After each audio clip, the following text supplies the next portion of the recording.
بسم اللہ الرحمن الرحیم۔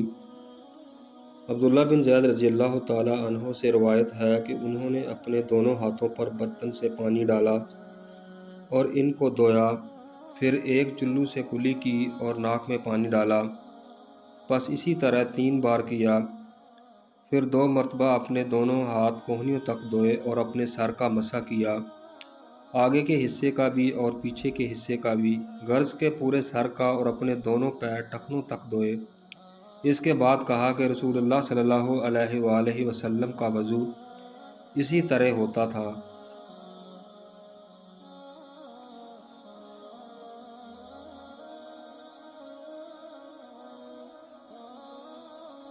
حدیث نمبر 192۔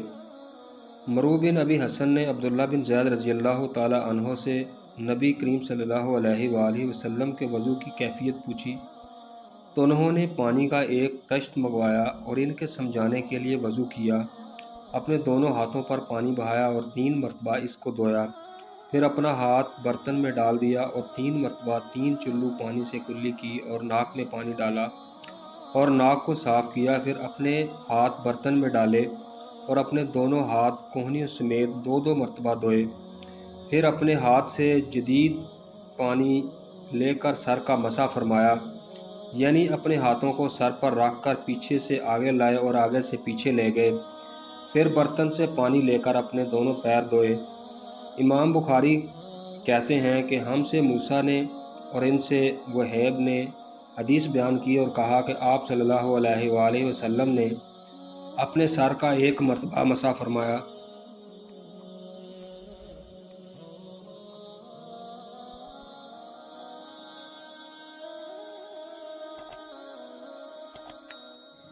حدیث نمبر 193۔ ابن عمر رضی اللہ تعالیٰ عنہ فرماتے ہیں کہ نبی کریم صلی اللہ علیہ وآلہ وسلم کے زمانے میں مرد اور عورت سب ایک برتن سے وضو کرتے۔ جابر رضی اللہ تعالیٰ عنہ کہتے ہیں کہ رسول اللہ صلی اللہ علیہ وآلہ وسلم میری عیادت کے لیے تشریف لائے اور میں ایسا سخت بیمار تھا کہ کوئی بات سمجھ نہ سکتا۔ آپ صلی اللہ علیہ وسلم نے وضو فرمایا اور اپنے وضو سے بچا ہوا پانی میرے اوپر ڈالا تو میں ہوش میں آ گیا اور میں نے عرض کیا کہ یا رسول اللہ صلی اللہ علیہ وآلہ وسلم، میری میراث کس کے لیے ہے؟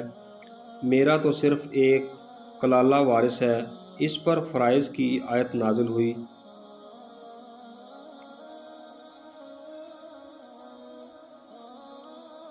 حدیث نمبر 195۔ انس رضی اللہ تعالیٰ عنہ کہتے ہیں کہ ایک مرتبہ نماز کا وقت آیا تو جس شخص کا گھر وہاں سے قریب تھا وہ وضو کر کے اپنے گھر چلا گیا اور چند لوگ رہ گئے۔ رسول اللہ صلی اللہ علیہ وسلم کے پاس پتھر کا ایک مخزب لایا گیا جس میں پانی تھا۔ مخزب میں یہ گنجائش نہ تھی کہ آپ صلی اللہ علیہ وسلم اپنی ہتھیلی اس میں پھیلا سکیں، چنانچہ تمام لوگوں نے اسی تھوڑے سے پانی سے وضو کیا۔ حمید کہتے ہیں کہ ہم نے انس رضی اللہ تعالیٰ عنہ سے کہا کہ تم اس وقت اس قدر تھے؟ انہوں نے کہا کہ اسی قدر بلکہ اس سے بھی زیادہ۔ حدیث نمبر 196۔ ابو موسیٰ رضی اللہ تعالیٰ عنہ سے روایت ہے کہ نبی صلی اللہ علیہ وآلہ وسلم نے ایک پیالہ منگوایا جس میں پانی تھا، پھر وہی میں آپ صلی اللہ علیہ وسلم نے اپنے دونوں ہاتھ اور چہروں کو دھویا اور اسی میں کلی کی۔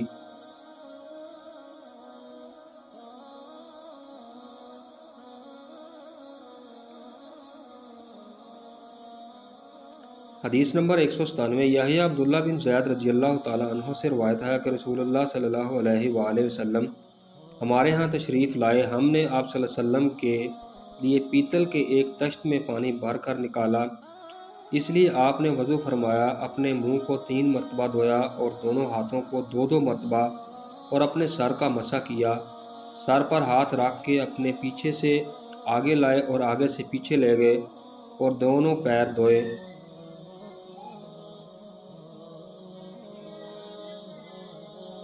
حدیث نمبر 198۔ حضرت عائشہ رضی اللہ تعالیٰ عنہ کہتی ہیں کہ جب نبی صلی اللہ علیہ وآلہ وسلم آخری مرض میں بیمار ہوئے اور آپ صلی اللہ علیہ وآلہ وسلم کا مرض سخت ہو گیا تو آپ صلی اللہ علیہ وآلہ وسلم نے اپنی بیویوں سے اجازت مانگی کہ میرے گھر میں آپ صلی اللہ علیہ وسلم کی تیمارداری کی جائے، تو سب سے پہلے آپ صلی اللہ علیہ وسلم کو اجازت دے دی تب نبی صلی اللہ علیہ وآلہ وسلم میرے گھر آنے کے لیے دو آدمیوں کے درمیان میں سہارا لے کر نکلے۔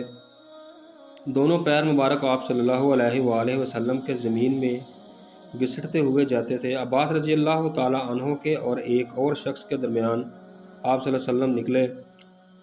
عبید اللہ جو اس حدیث کے ایک راوی ہیں کہتے ہیں کہ میں نے عبداللہ بن عباس رضی اللہ تعالیٰ عنہ کو اس کی خبر دی تو انہوں نے کہا کہ تم جانتے ہو کہ دوسرا شخص کون تھا؟ میں نے کہا نہیں۔ انہوں نے کہا کہ علی ابن طالب رضی اللہ تعالیٰ عنہ تھے۔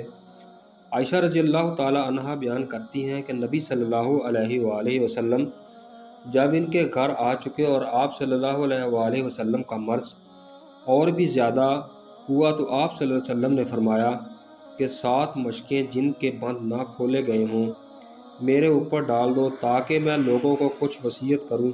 چنانچہ اس کی تعمیل کی گئی اور آپ حفصہ رضی اللہ تعالیٰ عنہا زوجہ نبی کریم صلی اللہ علیہ وسلم کے مکسب میں بٹھا دیے گئے۔ اس کے بعد ہم سب نے آپ صلی اللہ علیہ وسلم کے اوپر پانی ڈالنا شروع کیا۔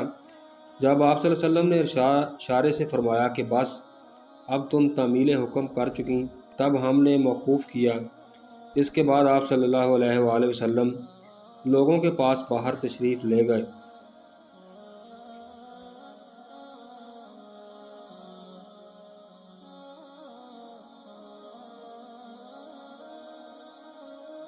حدیث نمبر 199۔ عمرو بن یحییٰ ان کے والد یحییٰ روایت کرتے ہیں کہ میرے چچا بہت کثرت کے ساتھ وضو کیا کرتے۔ انہوں نے ایک دن عبداللہ بن زید رضی اللہ تعالیٰ عنہ سے کہا کہ مجھے بتاؤ کہ تم نے رسول اللہ صلی اللہ علیہ وسلم کو کس طرح وضو کرتے ہوئے دیکھا ہے؟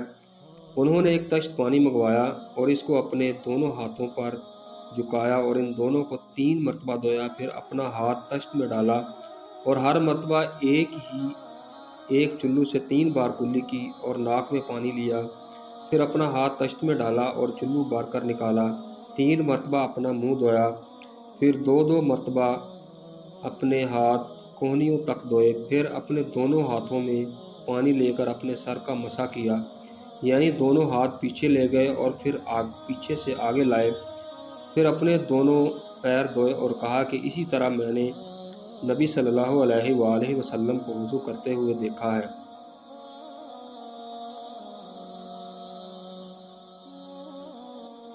حدیث نمبر 200۔ حضرت انس رضی اللہ تعالیٰ عنہ سے روایت کرتے ہیں کہ نبی صلی اللہ علیہ وآلہ وسلم نے پانی کا ایک ظرف منگوایا، ایک بڑا پیالہ آپ صلی اللہ علیہ وسلم کے سامنے لایا گیا جس میں کچھ پانی تھا۔ آپ نے اپنی انگلیاں اس میں رکھ دیں۔ انس رضی اللہ تعالیٰ عنہ کہتے ہیں کہ میں پانی کو دیکھ رہا تھا کہ آپ صلی اللہ علیہ وآلہ وسلم کی انگلیوں کے درمیان سے جوش مار رہا تھا۔ میں نے ان لوگوں کا جنہوں نے اس پانی سے وضو کیا اندازہ کیا تو 70 اسی کے درمیان تھے۔ محترم ناظرین کرام، اگر آپ روزانہ کی بنیاد پر ہماری حدیث سننا چاہتے ہیں تو ہمارا قرآن و حدیث چینل 10 سبسکرائب کر لیں۔ شکریہ۔ اللہ حافظ۔